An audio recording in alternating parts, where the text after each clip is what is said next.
The Food Manufacturer Group's free 1-hour energy webinar, taking place on September the 18th, will arm delegates with all the information they need to comply with the ESOS regulation. I'm Lawrence Gibbons for Food Manufacture in Gloucestershire to meet one of the webinar speakers, Jez Rutter, to find out what other benefits the webinar can bring your business. Well, the first thing I'd say is that they are going to learn a lot. There seems to be quite a lot of lack of knowledge about what ESOS is about. And what the implications are for them and their company. So that's one of the first things they'll get, not just from listening to myself, but listening to Martin Adams from DEC and so on. Also, the other main reason I'd say is that they'll get perhaps an appreciation of what it would mean to comply with ESOS and what other alternatives are available and the benefits or disadvantages of each for different people. So, Jez, who will find this webinar useful? I would say that chief executives would actually find it useful.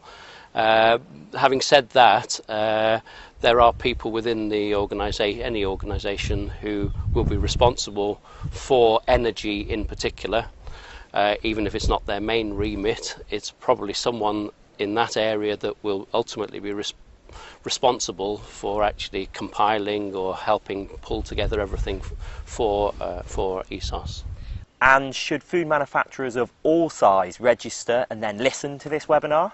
There is a turnover figure as well, but really, especially in the food industry, it's going to be any organisation over 250 employees. What benefits could this new regulation bring food businesses?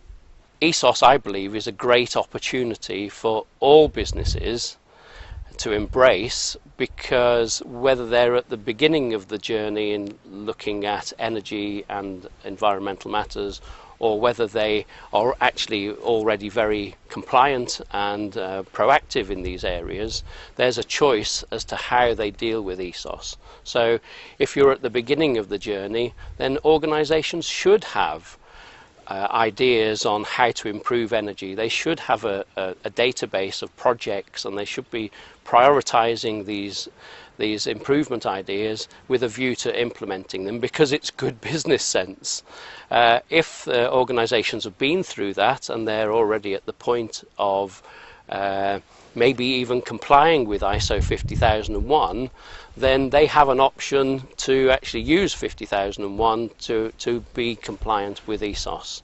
So, and anyone in between those areas, then they've also got the opportunity to consolidate what they already know and pull it together, and really the outputs from such a report need to be comprehensive, because there's nothing worse for an organisation than thinking that they're spending the capex that they have got available on energy projects on project A, when actually project B would have been better. They just weren't aware of it. So knowing more about different projects and not all, but many of the projects that are available helps prioritise to really get the biggest bang for the buck.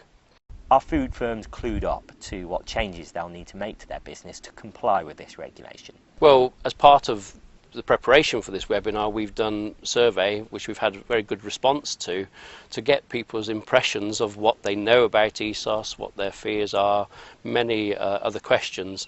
And the bottom line from that investigation is that people are not as aware as they should be.